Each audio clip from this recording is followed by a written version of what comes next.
Hi folks, time for January's book haul video, and this is all killer, no filler. This is a combination of things that I got for Christmas from family and friends, a couple of gifts that viewers have sent to me very kindly indeed, and then some that I found in the wild, some that I've ordered online that arrived in the post. But without further ado, let's get cracking. So let's start with a couple of gifts from viewers. It's always very exciting to receive something in the post that I wasn't expecting. The first of the viewer gifts to arrive was Elder Race by Adrian Tchaikovsky, and I'm pretty sure this was from Bruce in Canada, who sends me postcards and the odd book, and we're generally in touch via other means as well. I'm pretty sure it was from Bruce, 99% sure it was from Bruce. Bruce, thank you very much indeed for sending me this. I really appreciate it. It always puts a huge smile on my face when I get an unexpected book in the post. Thank you very much. And then the second one that I received was from Andre in Romania, another regular viewer and commenter on my videos, a big fan of the channel for reasons which only he can explain. And he sent me book 6 of the Sunny series, which is Disquiet Gods. It's only recently out in paperback in the UK. And this is a big fat book that I'm very much looking forward to reading. I've just finished in the last few days Ashes of Man, which was book 5. And I had an absolute whale of a time reading that. So I'm looking forward to this one, book 6. Thank you to both Bruce and Andre for sending me books. What they did was just pluck a book off of my Amazon wishlist, and if you feel inclined to do so, you can do the same. The link for the wishlist is in this video, and in fact every other video that I publish as well. Not compulsory, clearly, but very much appreciated. The next book is one that I ordered online, but actually it's not in fantastic condition. It's a little bit mucky at the top there, and it's a bit spine creased. But anyway, the content's the most important thing. I read and enjoyed Cathani by Eric Brown last month, and I wanted to read more. I do have a couple of other of his books, but the one that people keep saying to me that I should read is Helix, so I wanted to grab a copy. 500 years after its launch, the colony vessel Lovelock is deep into its sub-light-speed journey, carrying 4,000 humans in search of a habitable planet.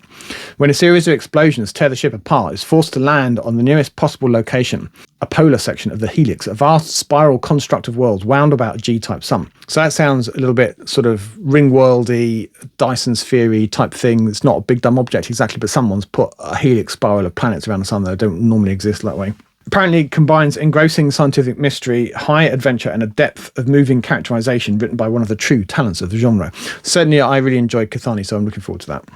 Then we've got a slightly scruffy pan lozenge, one of the last few I needed to get, Dark Side of the Earth by Alfred Bester, which is a short story collection. This is pretty hard to come by, and you just have to take what you can in condition-wise with these books. So this one is a little bit faded on the back, not too badly, but it is a bit scruffy and a bit dirty. It's got bits of tape all over it and what have you. But I think I'm right in saying I now have 3 to collect. I thought I only had 2, but one of them didn't arrive. It was lost in the post, so I got a refund for that, and I still have 3 to collect.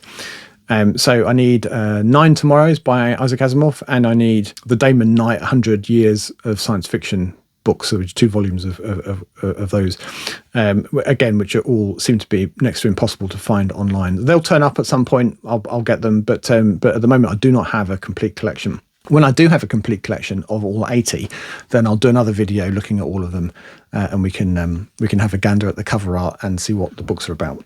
And then I've got Nicola Griffith's Ammonite, which is one of the books on the Broderick and De Filippo 101 best novels list, covering the period from 85 to 2010. I decided not to try to find a hardcover. I'm not even sure there is one of this book. Paperback will do, reading not least because I don't have any room on my shelves for more hardbacks, certainly not royal size hardbacks anyway. And this is a sort of biological sci-fi. So we've got a lethal virus, a biological enigma. There's a planet called Jeep, which is the biological puzzle of the piece.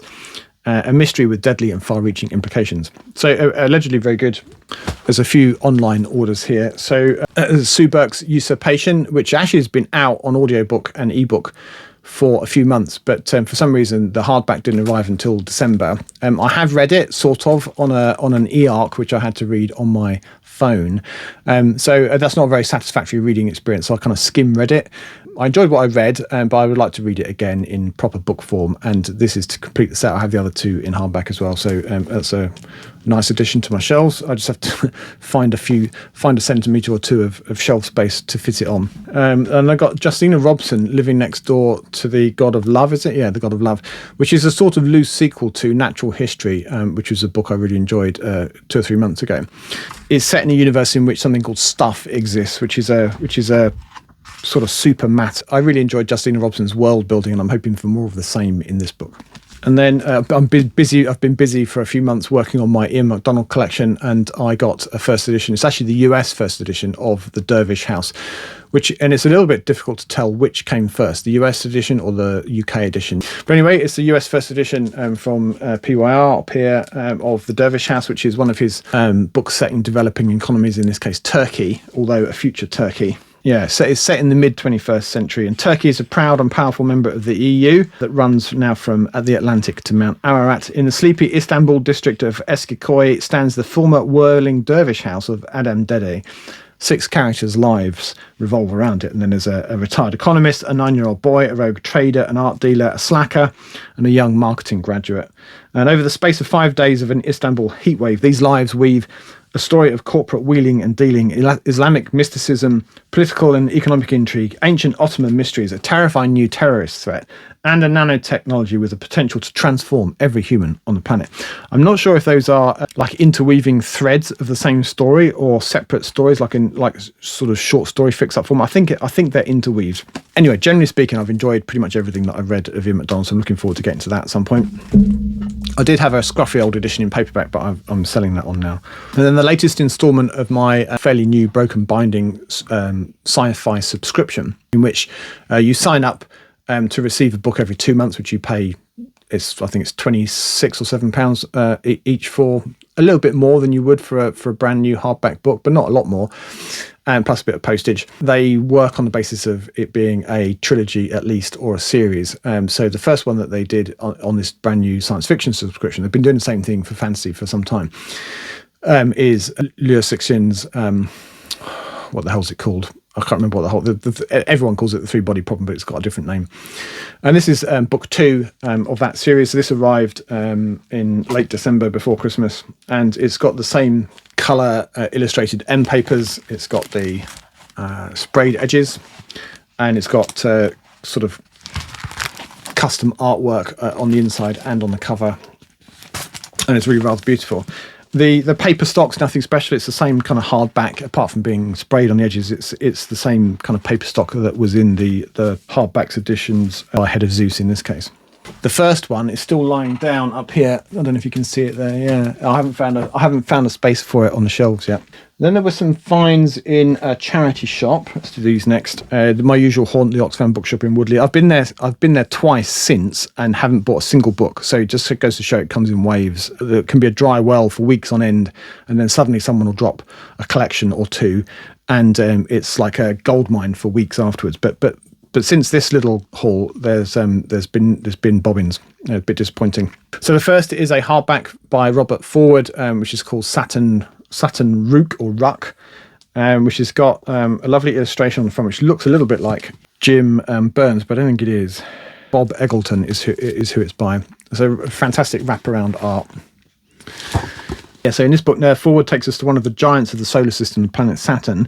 5 intrepid humans are paid $1 billion each to risk a voyage into the upper atmosphere of the ringed world in an attempt to convert atmospheric chemicals into fuel. The goal is to power interplanetary ships, and this fuel could be made cheaper there than anywhere else in the solar system once the initial setup is established. Well, no one anticipates that the huge flying creatures that live in Saturn's skies, which the explorers named Rooks or Rucks after the legendary flying creatures Sinbad the Sailor meets in the Arabian Nights. I thought they were called Rocks, actually, but R-O-K is how I spell them. But anyway, during an accident, the ship lands upon a Ruck's enormous back and becomes marooned, leading to one of the most bizarre and intriguing adventures in contemporary hard science fiction. So that does sound intriguing. So this was published in, 1997, and it happens to be a US first edition in the Tor. Very nice. And then in the same visit, I found this book by Greg Bear called Heads, which is unusually for a paperback, is in a wrap. That doesn't usually, it's in a loose cover, like a hardback. And I've only just noticed, I can't tell if it's actually signed or if it's just like this on the cover, but I think I'm going to go with it's signed by Greg Bear on the cover. And so this is a novella, I guess, 120 odd pages, and it was published in 1990. 200 years in the future, the moon is emerging from an age of innocence. Once pioneers, the easiest motto for these lunar families is cut the politics. They think they are safe from the sophistication and corruption of political intrigue, so on and so forth. So a bit of lunar politics from the sound of it. That's very nice. Unusual format, paperback with a dust jacket and a probable signature by the author on the cover. Very nice indeed. This is from a different Oxfam bookshop to the one that I often go to. This one is in Henley-on-Thames instead. And I popped in there a couple of Saturdays ago, was about to leave because I hadn't found anything. And the guy that I sometimes speak to that works in there, volunteers in there on a Saturday, tapped me on the shoulder and said, "Oh, I've got this for you." And the time before that I'd been in there, which would have been a few weeks before, I'd come away with Chucky in this format with the Peter Lord covers, and I must have mentioned to him that the only one I was missing was Midwich Cuckoos, and this had obviously come in and he stashed it for me, or sort of waiting for me to reappear one Saturday. So it was really kind of him. So he'd remembered, B, gone to the trouble of picking it out for me and keeping it somewhere safe for me and looking out for me to arrive. And this is a guy that, I've passed the time of day with, talked very briefly about books. They didn't have any stake in the game, but it's just very nice of him to think of me. And so I now have a full set of the Peter Lord covers. So back to Robert L. Forward, The Flight of the Dragonfly. I did actually have this already. I didn't think to check my records when I bought this. In the my usual Oxfam bookshop where I go pretty much every week. The edition that I had was a very extremely tatty one. This is much smarter. It's only got a little crease on the spine. It's otherwise in really nice condition. And I initially thought, when I first got it, that this was the sequel to Dragon's Egg, just because it contains the word dragon. But of course, the sequel to Dragon's Egg is Starquake. This is a completely different story entirely. It's the first manned expedition beyond the solar system, generation long and one way only. Let's see what else we've got here. There's a Bob Shaw, The Ceres Solution. It's got some fantastic cover art on it. That's pretty cool. That's in Granada, so that would have been mid-80s probably. Let's have a look. 81 actually. So there's a UK first edition paperback. I'm just reading Other Days, Other Eyes at the moment. I'm really enjoying Bob Shaw's writing. I've read a couple of his books now, so it's another nice addition to the shelves. Back to Robert Forward again. It's Camelot 30K, which is a more recent one of his. I think this is from the 2000s. Let's see. Oh, no, 93. Talking nonsense, as usual. Out on the boundaries of the solar system, in the Oort cloud, intelligent life has been discovered by our space probes. And now the first humans to venture beyond the planetary system have been sent to make contact with this incredibly strange race and to tour the centre of their civilization. What they discover is explosive beyond their wildest dreams. So it's a puzzle, an intellectual puzzle, pure and simple, with a wonderfully clever solution that blew my own tentative hypothesis sky high. So this is one of the ones where you try and figure out what the hell's going on and come to your solution. It's a bit like James P. Hogan's Inherit the Stars. That was a bit of a mystery as well. And then I was really pleased to find a copy of this. Actually quite difficult to find. And suddenly I've seen a rash of this and its sequels. I almost bought the sequels as well, but I thought I would just read the first one, given my shelf space issues, and see if I like it. And if I do, maybe I will. So this is a 1990s era space opera, Deathstalker by Simon R. Green.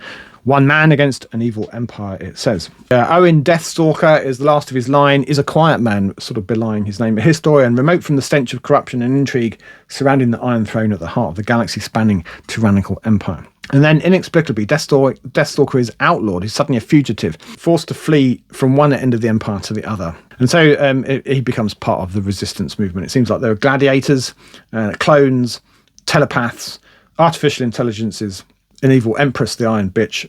So it says on the back here, the first in a monumental story in the tradition of Star Wars. So I don't know. I'm up for a bit of space opera, and that sounds like fun. In the same visit, I found Greg Egan's Axiomatic, which is a short story collection of his. I've got a couple of different short story collections, actually, of his. I wonder how much overlap there'll be. Hopefully not too much. I've only read one Greg Egan novel. That was Quarantine, which I found pretty hard going, despite having a physics degree. I find his short stories to be more digestible, both conceptually and from a duration point of view, than his novels. I do have several novels now that I really must get on and read. The one that I'd really like to read soon is, what the hell was it called? Permutation City, that's the one. I couldn't remember what it was called. But good to get some more short stories from Mr. Egan. Right, again in the same visit, I found Angel Stations by Gary Gibson. This is a first edition. It wasn't published in hardback, although I think there might have been a trade paperback edition. So this is, I think, his debut novel. And Gary Gibson's a Scottish author who's was traditionally published for a number of years, but I think recently, anyway, has taken the plunge and is now self-published. And I don't know if that's because he just couldn't get published or he decided it was going to be better for him. I don't know. But he's still writing away and still got plenty of books out there to read. So I haven't actually read anything by him yet. There's another author who I really ought to read this year. Been looking for a nice copy of Mother of Plenty by Colin Greenland. This is one of the Tabitha Jute novels that follows, what the hell is it called? Take Back Plenty. And the other is Seasons of Plenty, I think is book 2, and this is book 3, Mother of Plenty, which is a fantastic Jim Burns cover. And there isn't a hardback. I looked for one, that it doesn't exist. And so this, the what else have we got here? Justina Robson, the aforementioned, is an author. I'm sort of scooping up her books as I find them online. This one only cost me a few quid. It's a more recent one. There wasn't a hardback, so it was just published in trade paperback, which is what this is. A pretty fat book. I don't know, this might even be more fantasy than science fictions. And on the back here, she says, the author herself says, Glorious Angels began as a novel set in a society in which females were by nature the top of the social hierarchies. What emerged isn't meant as a manifesto or a conclusion on that. It's not a what if women ruled the world book at all. It's its own odd thing. Based on my experience with natural history, I'm prepared to give anything she writes a bash. I've now got several of her books. I should get on and read them. Couple more online purchases now. We've got another Ian McDonald, Be My Enemy, which is book 2 in the Everness trilogy, which is a young adult series that he wrote some years back, which he thoroughly recommended himself to me. So I am far be it from me to ignore the author's own recommendation. So that will be, I haven't read the first one yet, so I'll get to it at some point. I've been trying to get hold of a copy of this for some time, and it's really hard to find. I found this one for sale in the US. It was like $3.99 or something, which is underpriced, I think, but it's in pretty much as new condition. I did have to pay postage across the Atlantic, so it cost me more like $20 in total. Not a huge amount for a really nice condition, pretty much as new hardback book. This is Cave of Stars by George Zabrowski, which is on the Broderick and DeFilippo 100 Best Novels list. I haven't read any George Zabrowski. I do have one or two of his books on, I think anyway, in paperback. I mean, he's written a whole bunch, like well over 35 books at the time that this was published. So this was from 1999. The setup for this, the premise is that older Earth is gone, it's been destroyed. The remnants of humanity live scattered amongst the stars. Some abandon the dying planet in starship arcs, bound for new worlds. Others, nano-engineered for near immortality, live in macro-life mobiles, 100-kilometre-long habitats that explore interstellar space, etc., etc. So I have a feeling there's another book of his by Macrolife, and I think this is set in that same world or that same universe. But I don't think it's a direct sequel, or if it is, it can be read on its own. I recall reading that somewhere. And what I mainly liked about this was the cover, which is rather colourful. Right, the final section here is books that I received as gifts for Christmas. So we'll start with this one. I'm a very lucky boy. Is World Beyond Time. This is another sci-fi art book. Sci-fi art of the 1970s by somebody called Adam Rowe. And this is a rather splendid book. And as these books usually are, it's jam-packed with art, some double-page spreads like this one. That looks like a Bruce Pennington to me. Yeah, Bruce Pennington for the cover of Decision at Duna. But unlike some art books, which are 99% art, this one's got a bunch of commentary, which I think I'm going to find really interesting. So I've had a flick through looking at the pictures, as you would, but I haven't sat down and read the verbiage. So he's split it into sort of themes or categories rather than looking at it by date or by artist. So there's one on space elevators. There's a section on star travel, on big dumb objects. And then he focuses on a particular series. And there's quite a lot of commentary in it. I think way more than some of the other books that I've got that cover some of the same ground. So he's done a bunch of research. I haven't actually read any of the text yet, so I don't know kind of what it's about. But the impression that I get is kind of context for the art, how it was commissioned, what the author was trying to achieve with the series, and how the art fits with the book. It seems to be the general vibe that I'm getting. I mean, mainly I'll be looking at the art, but the verbiage does seem very interesting as well. So that's brilliant. I'll add that to my little science fiction art collection. My wife got me, strictly speaking, what happened is I ordered it for myself and then said to my wife, you can give me these as a Christmas present. So they were fairly expensive. Broken Binding, whose work I'm particularly enjoying at the moment. I think that's going to be one big image eventually. Yeah, it looks like it.